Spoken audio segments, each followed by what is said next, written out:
Isaías 40, a partir do versículo 12, diz o seguinte: Quem na concha de sua mão mediu as águas e tomou a medida dos céus a palmos?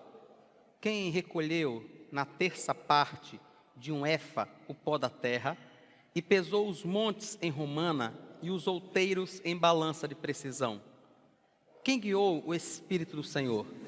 Ou, como seu conselheiro, o ensinou? Com quem tomou ele conselho para que lhe desse compreensão? Quem o instruiu na vereda do juízo e lhe ensinou sabedoria? E lhe mostrou o caminho de entendimento? Eis que as nações são consideradas por ele como um pingo que cai de um balde e como um grão de pó na balança. As ilhas são como o pó fino que se levanta. Nem todo o Líbano basta para queimar, nem os seus animais para um holocausto. Todas as nações são, perante ele, como coisa que nada é. Ele as considera menos do que nada, como um vácuo. Com quem comparareis a Deus? Ou que coisa semelhante confrontareis com ele? O artífice funde a imagem, e o ourives a cobre de ouro, e cadeias de prata forja para ela. O sacerdote idólatra escolhe madeira que não se corrompe, e busca um artífice perito para assentar uma imagem esculpida que não oscile. Acaso não sabeis? Porventura não ouvis? Não vos tem sido anunciado desde o princípio? Ou não atentastes para os fundamentos da terra?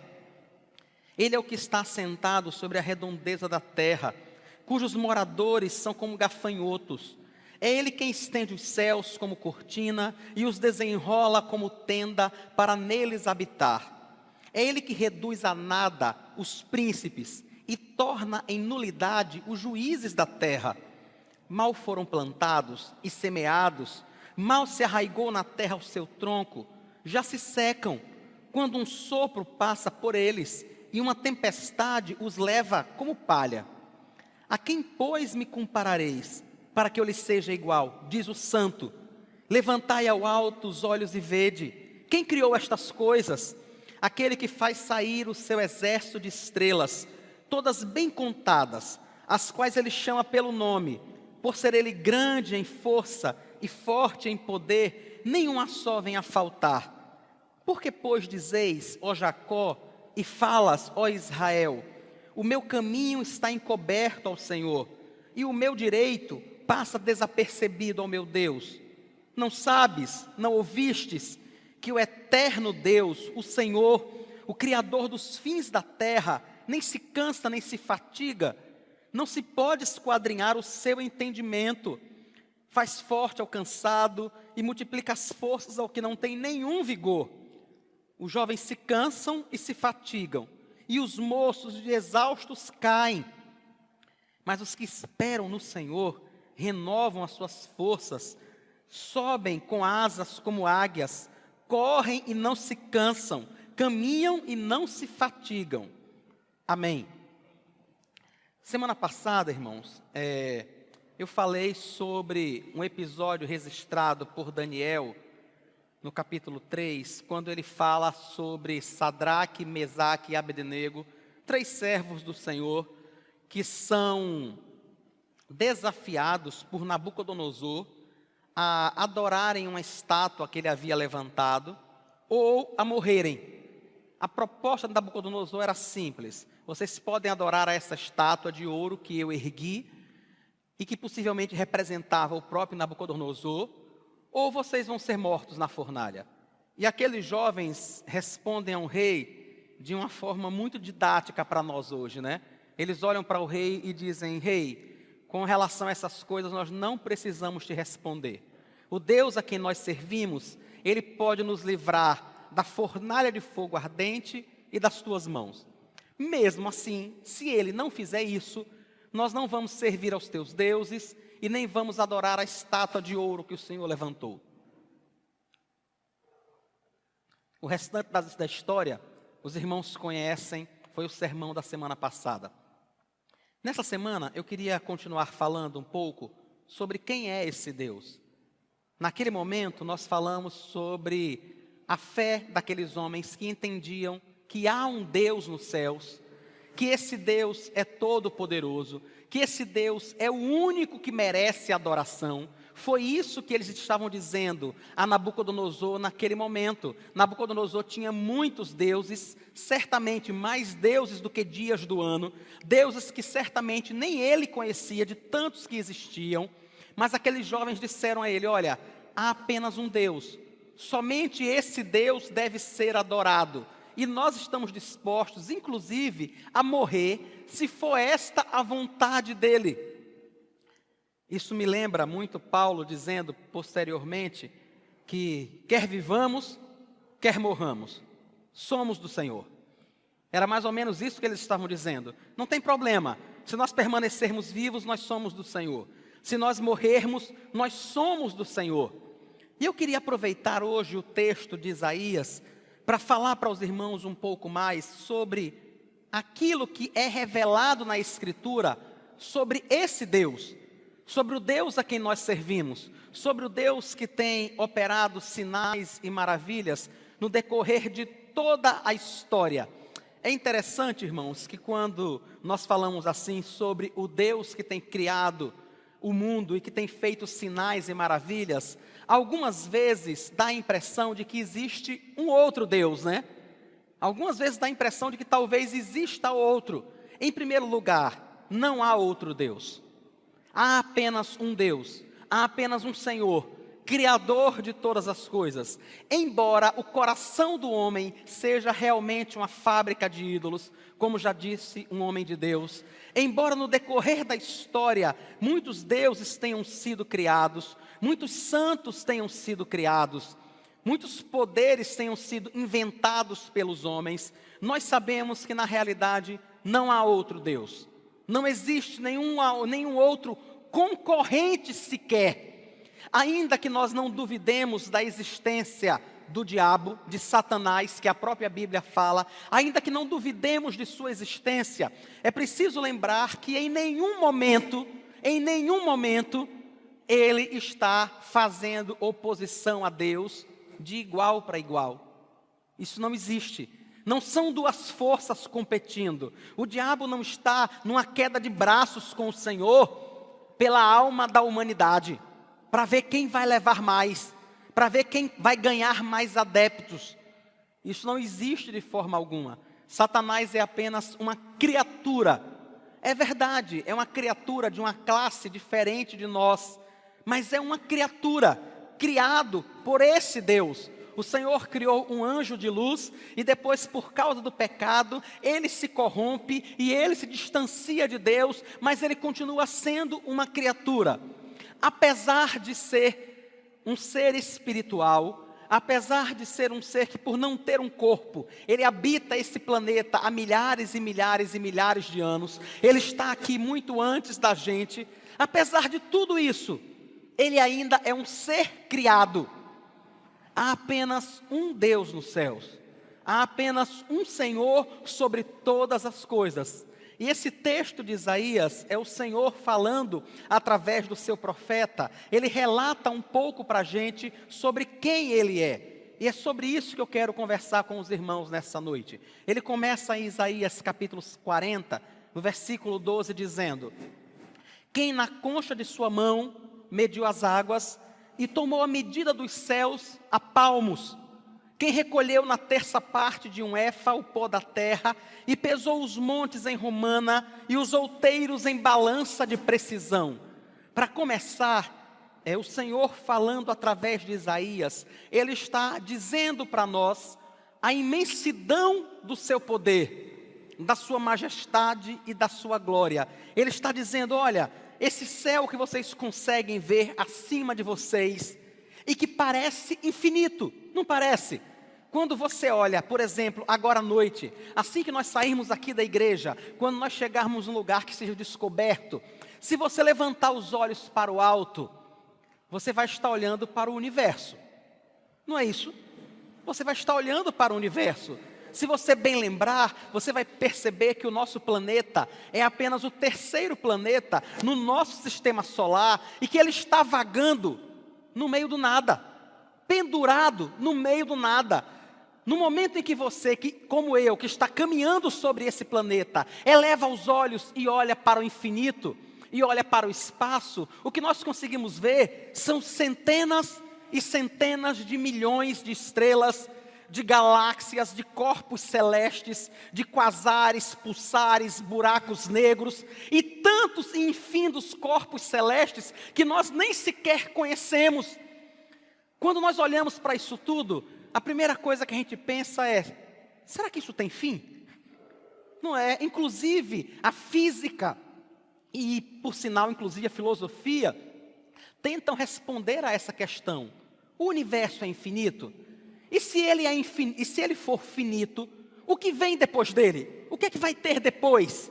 Vejam, de tão grande é que nós chegamos a pensar que ele é infinito. Mas o Senhor diz ao profeta Isaías: isso que você está vendo, essa infinitude toda, eu posso medir com o meu palmo. Com o meu palmo. Da mesma forma que eu posso fazer nesse púlpito aqui, que eu posso medir a extensão dele com o meu palmo.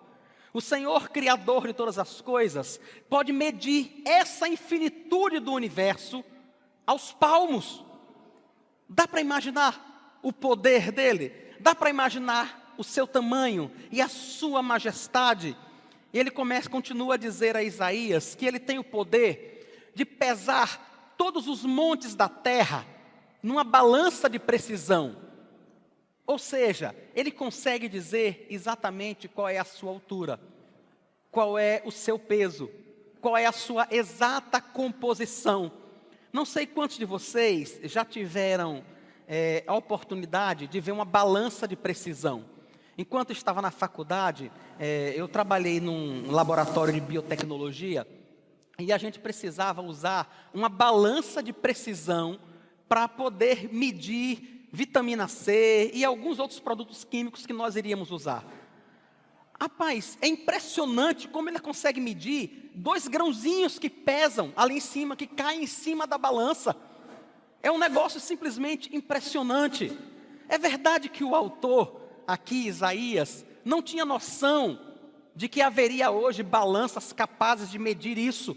Mas o que Deus está dizendo a ele é: Isaías, os montes que você consegue ver, todos os montes que cercam você, eu posso pesar todos eles na minha mão. Eu posso recolhê-los, colocá-los numa balança e dizer exatamente qual é o seu peso.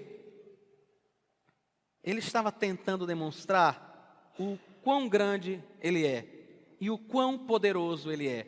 Não apenas o seu poder, a sua glória e a sua majestade, mas também o seu entendimento não tem limites. Irmãos, só para não deixar dúvida, biblicamente, o universo não é infinito. A infinitude é uma característica, é um atributo da Trindade apenas. Há apenas um ser que é infinito, o Senhor. Aí você pode dizer assim: não, os números são infinitos. É verdade, eles são apenas uma abstração. Não são mais do que isso. Não são mais do que abstração. Nesse sentido, sim, você pode dizer que eles são infinitos.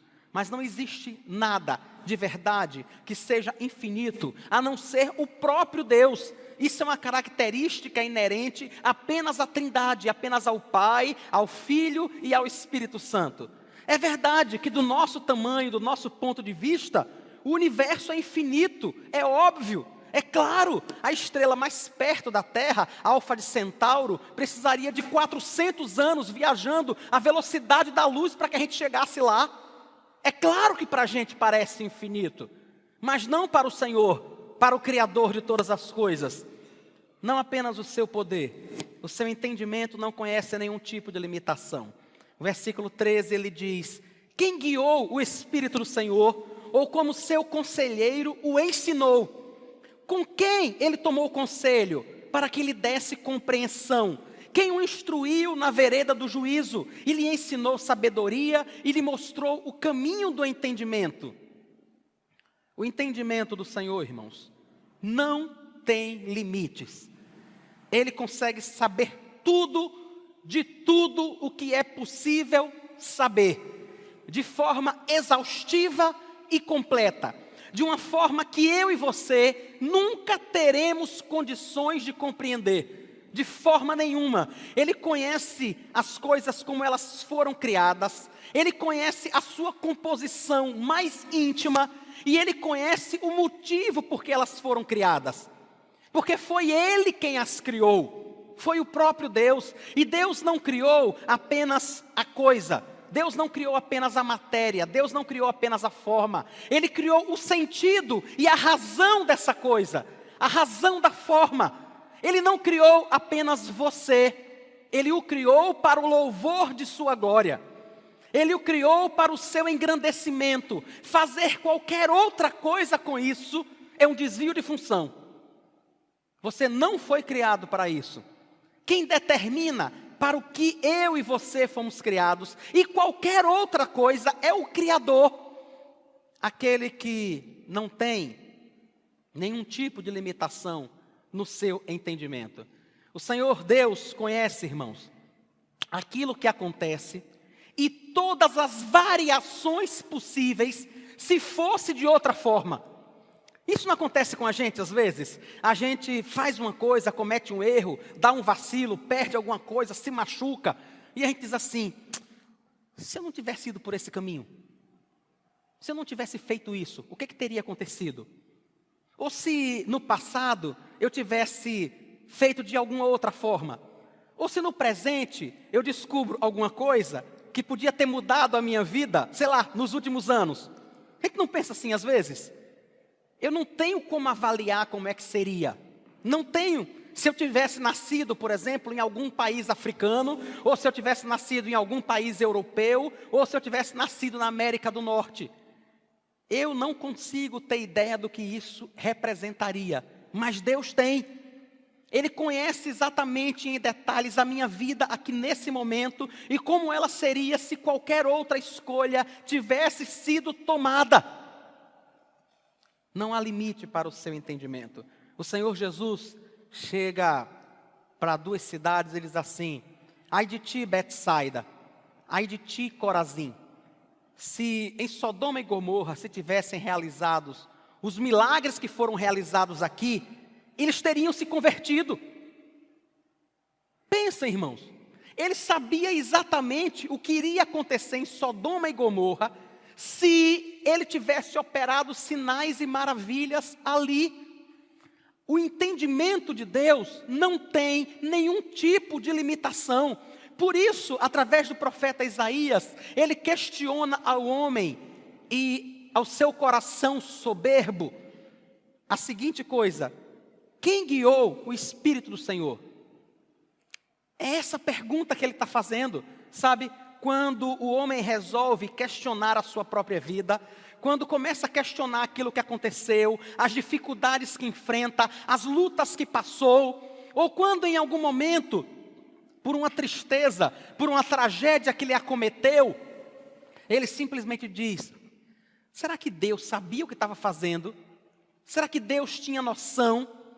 E aí Deus, falando através do profeta Isaías, diz: com quem o Espírito do Senhor tomou o conselho, para que lhe desse compreensão, para que lhe ensinasse como gerir a sua vida e a minha vida? Com ninguém, irmãos, com ninguém. O que ele está querendo dizer é: tudo que ele faz é simplesmente perfeito, porque a sua vontade é perfeita, porque o seu conhecimento é completo, é exaustivo. Não existe nada que ele não possa conhecer de uma forma que ninguém mais pode conhecer. À medida que a ciência avança, quantos conceitos vão mudando, né? Se você pegar uma revista, por exemplo, como a Super Interessante ou a Galileu, pegue a Super Interessante, desde a sua primeira edição até hoje, e você vai ver o quanto os conceitos científicos foram mudando no decorrer do tempo. Uma hora você não podia comer ovo porque aumentava muito o colesterol. Outra hora não, você já pode comer ovo, você não pode comer muito, mas você pode comer porque realmente você precisa de nutrientes, você precisa de determinado tipo de gordura. Uma hora você não pode comer café, tomar café por causa da cafeína. Na outra hora não, um pouco de cafeína faz bem, você pode tomar dessa e daquela outra forma. Isso é o modo que eu e você através da ciência, vamos tateando, vamos tentando compreender o mundo como ele existe. Isso não acontece com Deus. O conhecimento dele não pode ser melhorado, não pode ser ampliado, não pode ser completado, não pode ser diminuído em hipótese alguma, de jeito nenhum, em sentido algum e de forma nenhuma. Deu para entender o quanto ele sabe? Então, aquilo que acontece na minha vida e na sua vida, não acontecem porque ele está fazendo um teste. Não acontece. Com Deus não é como a gente chegar e no salão de beleza, né, e dizer assim, não, eu vou ser cobaia para você fazer aqui um negócio diferente. No meu caso, eu precisava ser cobaia de alguma coisa, para ver se... Isso não acontece. O Senhor não faz experiências, porque Ele tem todo o poder e Ele tem todo o conhecimento. Aquilo que para nós parece tão grande, hoje, talvez um pouco menor, mas na época do profeta Isaías parecia tão grande. Está aí no versículo 15, quando ele fala das nações. Ele diz assim, eis que as nações são consideradas por ele como um pingo que cai de um balde e como um grão de pó na balança. As ilhas são como o pó fino que se levanta. Dá para imaginar a grandeza do Senhor, que pode olhar para todos os moradores da terra, para todas as nações, com todo o seu poder, e dizer que elas representam apenas uma gota que cai num balde? Dá para imaginar um ser que pode dizer que todas as ilhas do planeta são como o pó fino que eu tiro desse púlpito aqui todo domingo? Todo domingo quando eu chego, como aqui entra muito pó, tem um pano que está aqui embaixo. Todo domingo quando eu chego, eu pego esse pano e passo aqui em cima. Aqui foi limpo na sexta-feira, mas não tem jeito, no domingo vai ter um pó fino aqui em cima. E a Bíblia diz que ele considera todas as ilhas como esse pó fino que se junta. A ele cabe todo o poder, toda a glória, toda a majestade. Reconhecendo essa glória e essa majestade, nós realmente devemos adorá-lo. Na época de Isaías, a adoração ao Senhor era feita através de sacrifícios cruentos, né? Através de sacrifícios de animais. Você sacrificava um animal em oferta ao Senhor. Era assim que funcionava na época de Isaías. E aí o Senhor diz uma coisa muito interessante a Isaías, capítulo 40, versículo 16.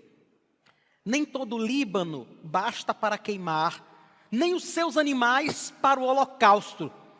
Imagine, o Senhor está dizendo, pense numa floresta, atualmente, por exemplo, pense na floresta amazônica. Imagine o tamanho daquela floresta. E o que o Senhor está dizendo a Isaías é, se você pegar toda a madeira que tiver na floresta amazônica, formar uma fogueira, se você pegar todos os animais que tiver lá e sacrificar a mim, sacrificar ao Senhor, isso ainda não representa nada diante da sua grandeza, diante do seu poder. O que é que ele estava querendo dizer a Isaías quando ele diz isso? Ele não estava desprezando os sacrifícios que ele mesmo estabeleceu. O que ele estava dizendo é, por mais que você sacrifique, por mais que você traga o animal e o apresente diante de mim, isso ainda não representa nada diante do meu poder, da minha glória, da minha grandeza. E por isso ele diz, na realidade o que mais me interessa é um espírito contrito, é um coração quebrantado, muito mais do que a gordura de animais sendo sacrificados. Nada, irmãos, pode ser comparado a Deus, nada. Não existe nada que eu e você façamos ou pensamos que podemos fazer para comparar ao Senhor. No versículo 18 ele diz, com quem comparareis a Deus? Ou que coisa semelhante confrontareis com Ele? Nada, exatamente nada. Samuel, o primeiro livro de Samuel, no capítulo 2, no versículo 2, o autor diz, não há santo como o Senhor, porque não há outro além de ti, e rocha não há nenhuma como o nosso Deus. Segundo livro de Samuel, capítulo 7, versículo 22. Portanto, grandíssimo és, ó Senhor Deus, porque não há semelhante a ti, e não há outro Deus além de ti, segundo tudo que nós mesmos temos ouvido. Não há nada que se compare ao Senhor. Não há nada que chegue sequer perto. As pessoas constituem ídolos para si. Ele diz, aí no versículo 19, né? O artífice funde uma imagem, o ourives a cobre de ouro, cadeias de prata forja para ela. O sacerdote idólatra escolhe uma madeira que não se corrompe, busca um artífice perito que possa assentar uma imagem esculpida que não oscile. Mas nenhum desses deuses, nada disso é comparado ao Senhor. Eu fico lembrando no dia que Senaqueribe estava querendo invadir Judá, e ele manda um homem trazer uma mensagem ao rei de Judá, a Ezequias. E a mensagem que ele começa a dizer ao povo, e a Ezequias e ao povo, era a seguinte. Ele diz, olha Ezequias, olhe povo, não deixe que Ezequias engane vocês, dizendo que Deus vai livrar vocês da minha mão. Porque, na realidade, as outras nações que eu invadi, pensaram a mesma coisa. E eu invadi todas elas. E depois de invadir, sabe o que foi que eu fiz? Eu entrei nos seus templos, eu peguei os seus deuses e queimei no fogo. E quebrei todos os deuses dessas nações. E vou fazer o mesmo com vocês. Vou fazer o mesmo com os seus deuses. Ezequias manda chamar o profeta Isaías, manda alguém procurar o profeta Isaías e perguntar ao Senhor o que ele deveria fazer. É muito interessante o que Deus diz a respeito de Senaqueribe e do seu exército. Deus diz através do profeta Isaías e manda dizer a Ezequias: Ezequias, não se assuste, não se assuste. Pode deixar que o povo de Israel, como se fosse uma moça, está zombando de Senaqueribe. Pode deixar que todo o exército dele não vai jogar sequer uma flecha sequer vai ser lançada sobre essa cidade. De onde ele está, ele vai voltar. Foi essa mensagem que o Senhor deu através do profeta Isaías para o rei Ezequias.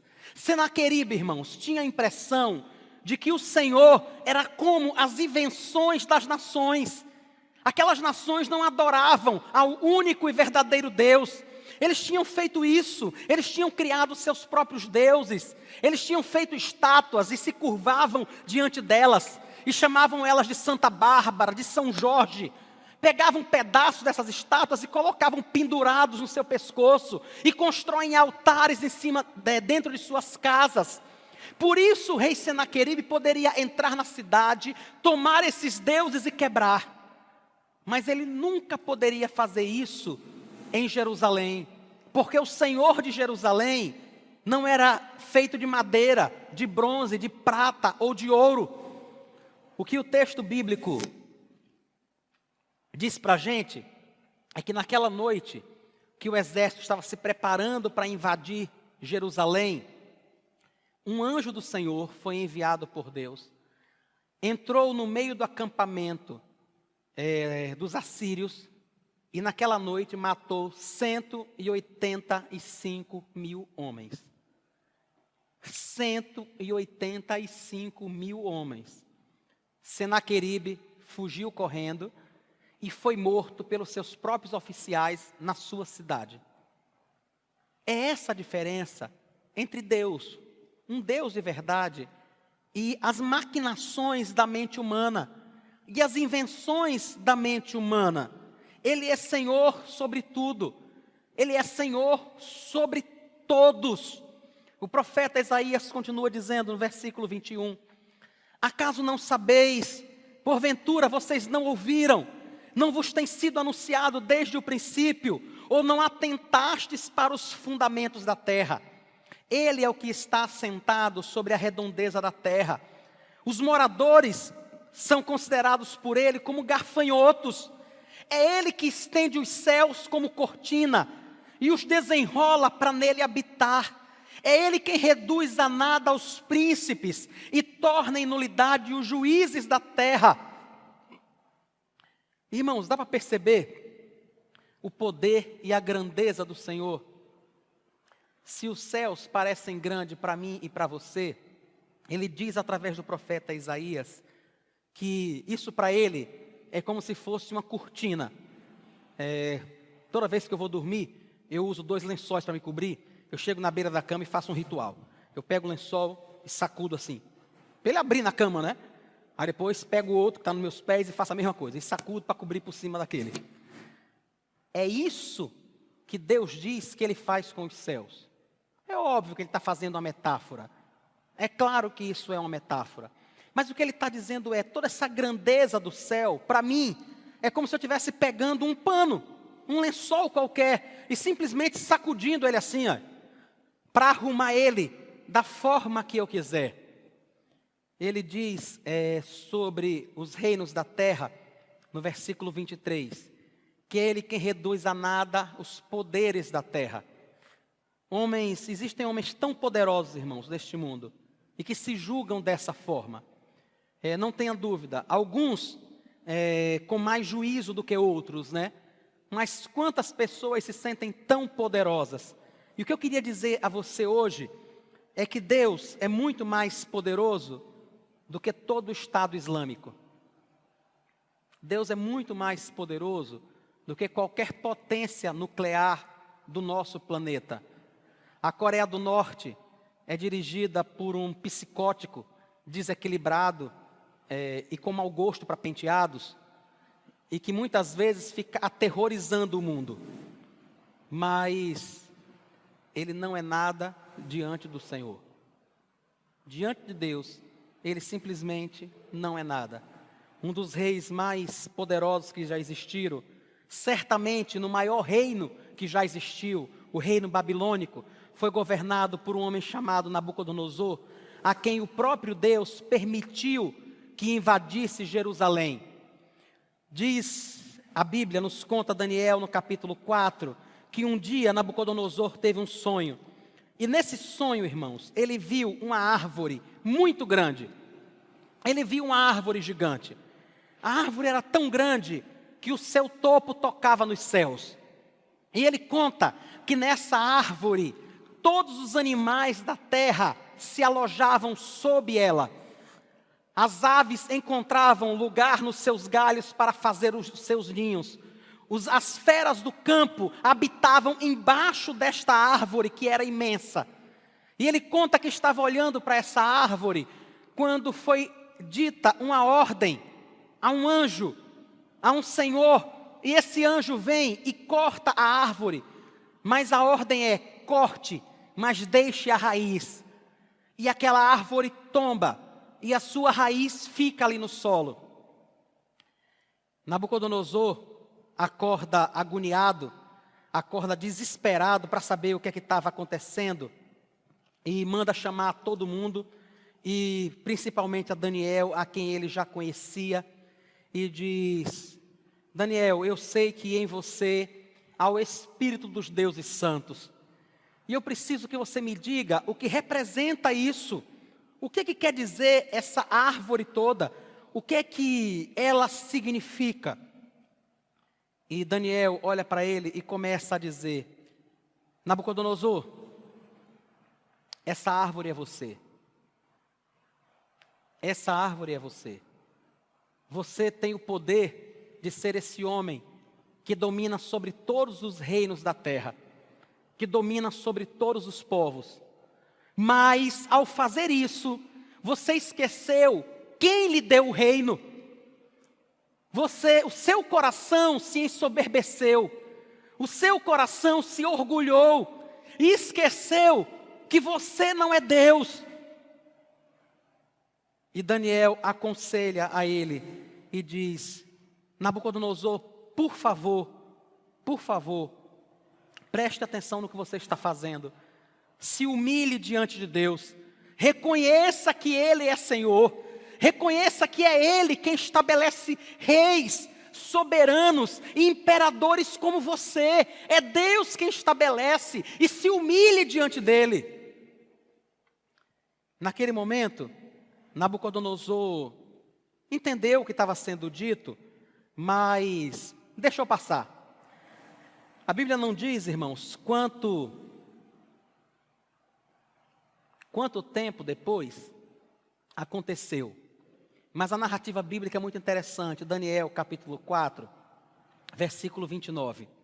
Ele diz o seguinte: ao cabo de 12 meses, passeando, quer dizer, tinha um ano, né? Tinha um ano que isso tinha acontecido. Ao cabo de 12 meses, passeando sobre o palácio real da cidade de Babilônia, falou o rei e disse: não é esta a grande Babilônia que eu edifiquei para a casa real, com o meu grandioso poder e para a glória da minha majestade? Vejam, um ano depois, ele tinha esquecido do sonho. Ele não conseguia reconhecer que o poder pertence a Deus, que a soberania pertence a Deus, que os reinos do mundo pertencem ao Senhor, que é Deus, irmãos, que faz o negócio dar certo e é Ele quem faz o negócio falir. É Deus quem faz um rapaz começar a mexer numa máquina na garagem de sua casa e anos depois se tornar a poderosa Apple. É Deus quem faz isso. É Deus que faz com que 2 garotos que estão escrevendo uma tese de doutorado em Stanford, estão trabalhando na sua tese de doutorado, trabalhando em um algoritmo, e eles aplicam esse algoritmo na prática, e anos depois, nós ouvimos falar em uma empresa de tecnologia que domina o mundo, chamada Google. É Deus quem faz isso. É Deus quem ergue os impérios e que os faz cair segundo o seu querer e segundo a sua vontade. Quando Nabucodonosor estava olhando para tudo que ele tinha construído e se gabando e se orgulhando da sua própria soberba, diz a Bíblia que o Senhor falou com ele. Está no versículo 31, Daniel capítulo 4, versículo 31. Falava ainda o rei, quando desceu uma voz do céu: a ti se diz, ó rei Nabucodonosor, já passou de ti o reino, serás expulso de entre os homens, e a tua morada será com os animais do campo, e far-te-ão comer ervas como os bois, e passar-se-ão 7 tempos por cima de ti, até que aprendas que o Altíssimo tem domínio sobre o reino dos homens, e o dá a quem quer. A quem quer. Irmãos, o reino e o poder pertencem a Deus, e apenas a Deus. É Ele quem dá um emprego que paga 50 salários a uma pessoa e 2 salários a outra pessoa.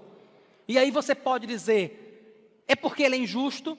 É porque Ele não sabe o que está fazendo? De jeito nenhum.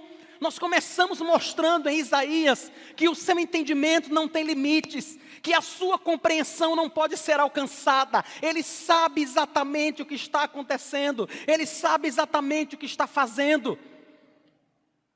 É Ele que faz que os profissionais prosperem e outros não.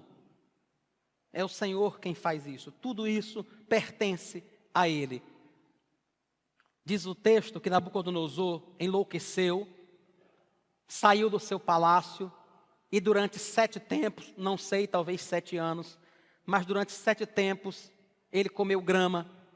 Diz o texto que as suas unhas cresceram e que naquele tempo caiu a chuva sobre a sua pele e o orvalho e o sol e ele perdeu a lucidez.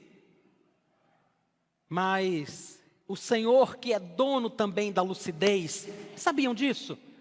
Que é Deus quem dá capacidade a homens de pegarem contas e equações que parecem inexplicáveis para nós, e eles conseguem discernir, e eles conseguem aplicar.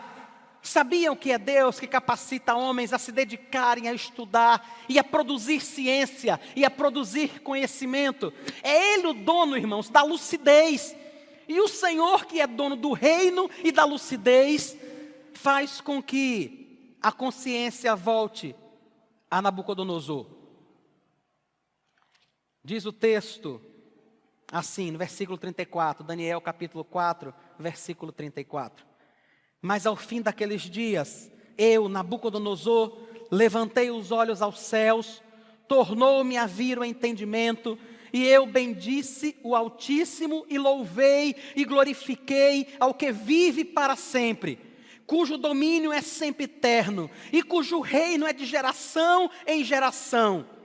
Todos os moradores da terra são por ele reputados em nada, e segundo a sua vontade ele opera com o exército dos céus, ele opera e os moradores da terra. Não há quem lhe possa deter a mão, nem lhe dizer, que fazes? Ninguém pode fazer isso, irmãos. Nenhum de nós, e nem nada, em sã consciência, poderia erguer os olhos para o céu e dizer, o que é que o Senhor está fazendo, hein? Vá, me diga aí, o que é que o Senhor está fazendo?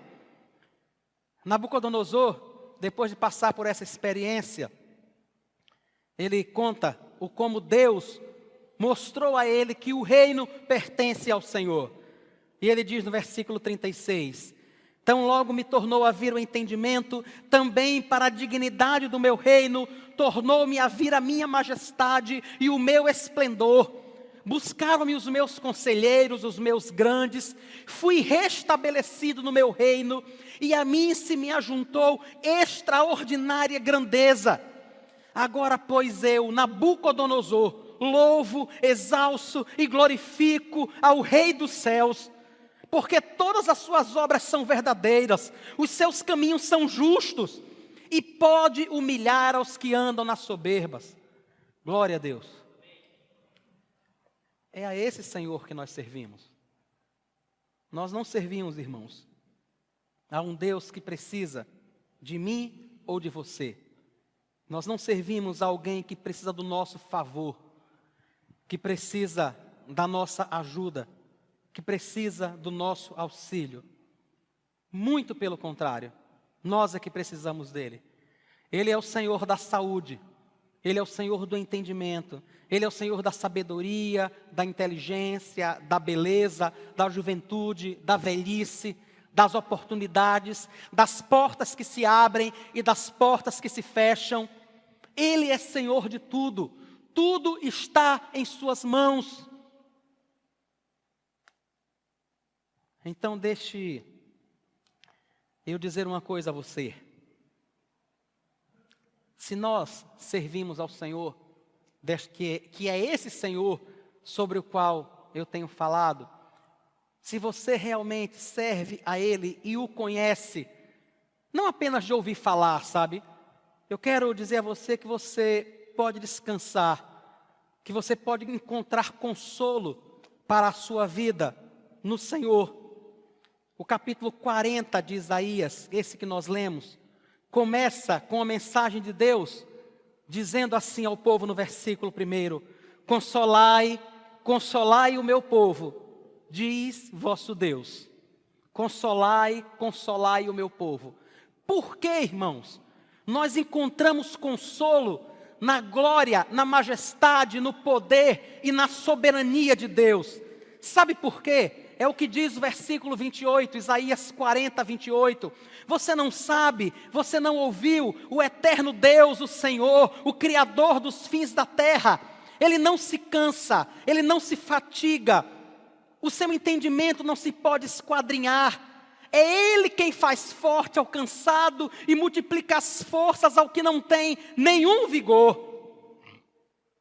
Os jovens se cansam e se fatigam, os moços de exaustos caem, mas os que esperam no Senhor renovam as suas forças, sobem com asas como águias, correm, não se cansam, caminham e não se fatigam.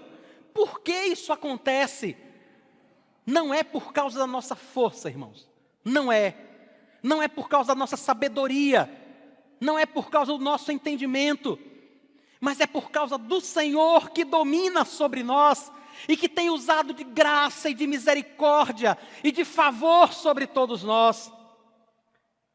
Essa semana eu estava conversando com alguns colegas do TRT e está para abrir concurso do TRT. E teve uma hora que eu disse assim a eles: rapaz, eu estou no TRT há 23 anos, o concurso que eu fiz foi em 91. E eu disse: se eu tivesse de estudar de novo para passar nesse concurso, rapaz, não ia dar não. Esse negócio não ia acontecer não. Foi interessante, irmãos, que assim que eu acabei de falar, o Senhor me lembrou o pecado que eu estava cometendo. E a única pergunta que eu ouvia no meu coração era a seguinte: então foi você que se colocou aqui? Foi a sua sabedoria que te aprovou?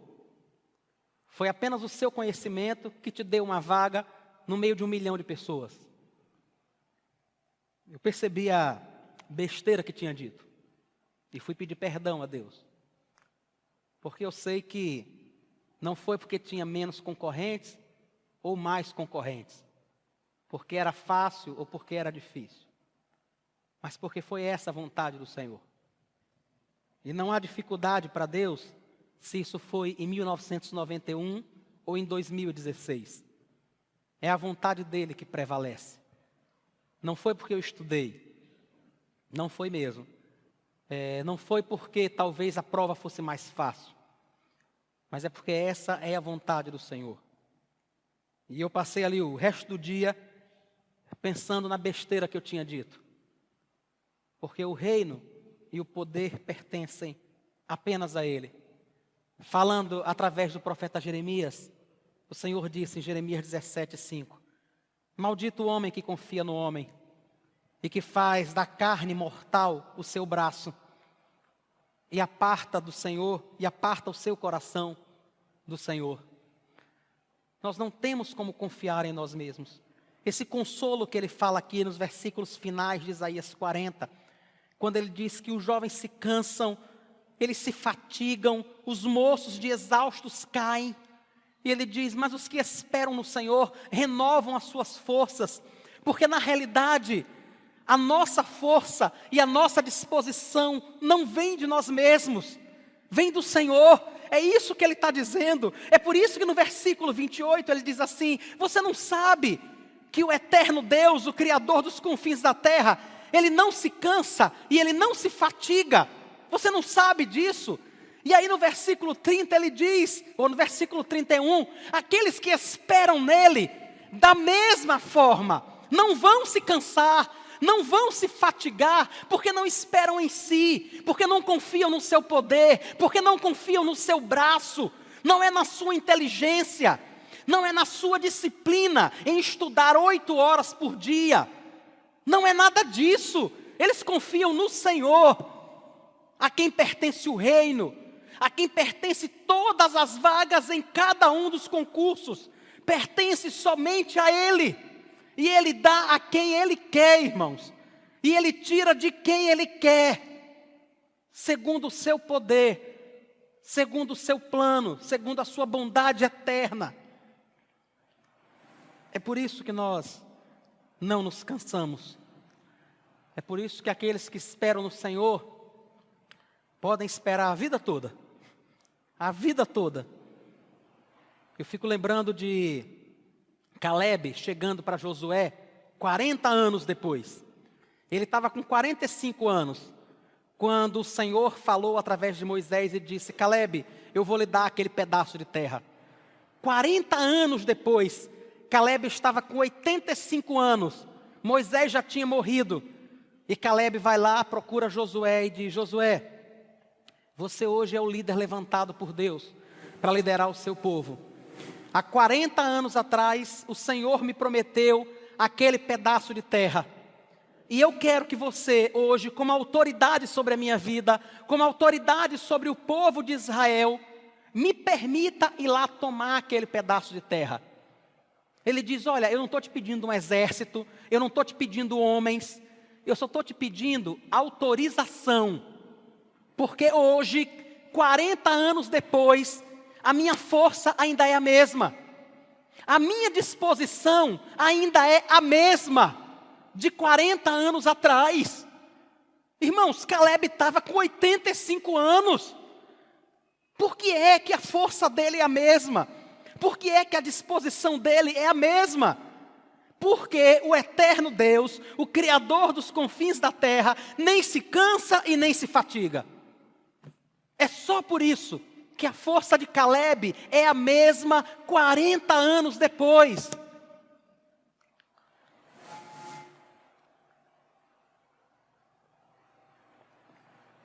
É isso que eu quero dizer a você nessa noite. Se você está cansado da luta, da peleja, se você tem se cansado pelas coisas que não tem conseguido, sabe? Apresente tudo isso diante de Deus. A primeira pergunta que você deve se fazer é: eu realmente tenho que ter? Essa é a primeira pergunta. Eu realmente tenho que ter? E aí, irmãos, se você tiver de ter, entenda uma coisa: você vai ter. Porque não há quem possa impedir o Senhor de lhe dar aquilo que Ele quer dar. Não há nada. Falando através do próprio profeta Isaías, o Senhor diz: agindo eu, quem impedirá? Quem? Não há ninguém que possa lhe deter a mão. Não há ninguém que possa parar o Senhor se Ele entende que tem que lhe dar algo. O contrário também é verdadeiro. Não há ninguém que possa obrigar o Senhor. Não há lágrimas suficiente. Não há desejo suficiente. Não há choro suficiente. Não há pedido suficiente que possa obrigar Deus a lhe dar algo que Ele não quer lhe dar. Porque Ele é o Senhor, não você, não eu. O poder e a soberania pertencem a Ele. O que eu e você precisamos é continuar esperando em sua bondosa mão, continuar confiando em seu cuidado sobre a nossa vida e continuar dia após dia entendendo, irmãos, Ele é Senhor. Ele é Senhor. O Grupo Logos tem uma música, antiga por sinal, mas que traduz muito do que nós temos visto em tempos modernos, de homens e igrejas e falsos líderes, determinando o que Deus deve fazer. E eu fico assim impressionado, sabe? Eu digo, misericórdia, ele esqueceu quem é Senhor. Ele está pensando que ele pode apontar o dedo para o céu e determinar o que Deus vai fazer. Não, porque eu determino que você faça isso, eu determino a bênção, e eu determino isso e aquilo. Misericórdia. Irmãos, há apenas um que determina todas as coisas. E esse um não é você. Não é. É o Senhor. Não sou eu. Não é a nossa vontade. É o próprio Deus. Um Deus bondoso, glorioso, que tem todo entendimento e que se preocupa com a gente. No versículo 29 ele diz: faz forte ao cansado e multiplica as forças ao que não tem nenhum vigor.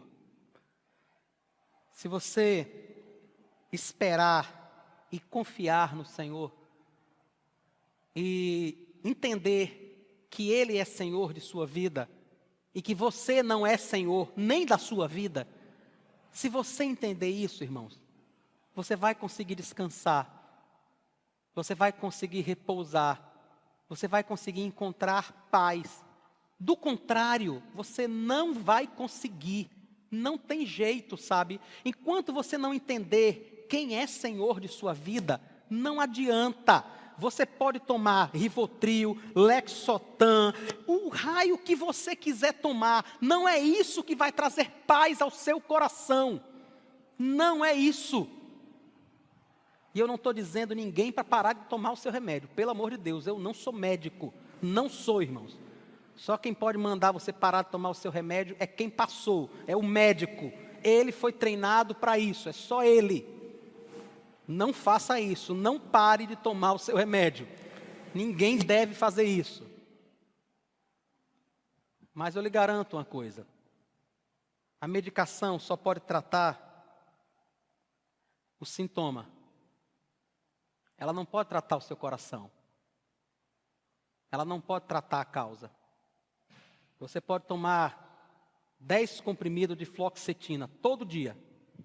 Todo dia, 200 miligramas por dia. Ele não vai ensinar o seu coração a confiar em Deus.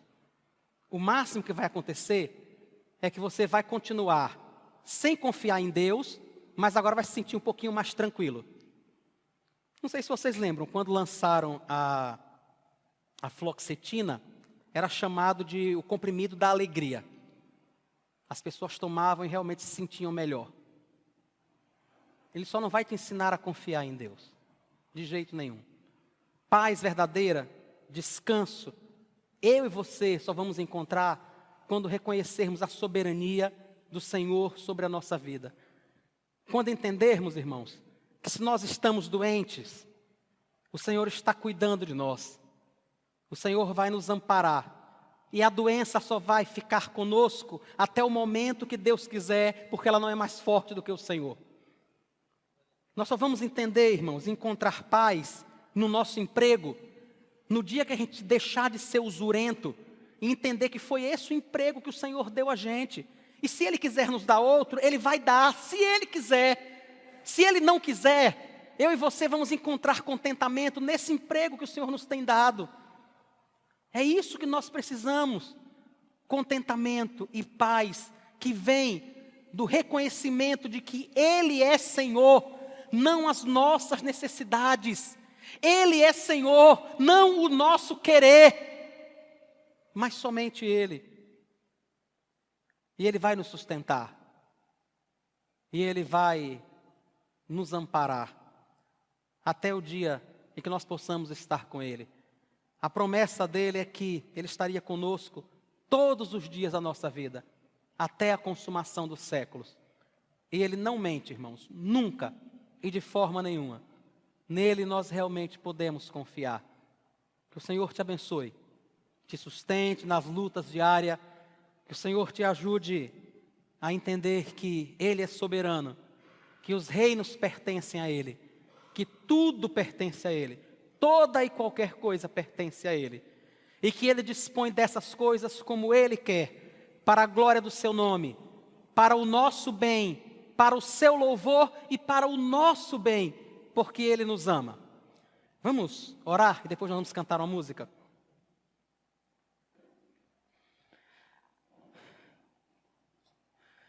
Senhor Jesus, nós louvamos o Teu nome.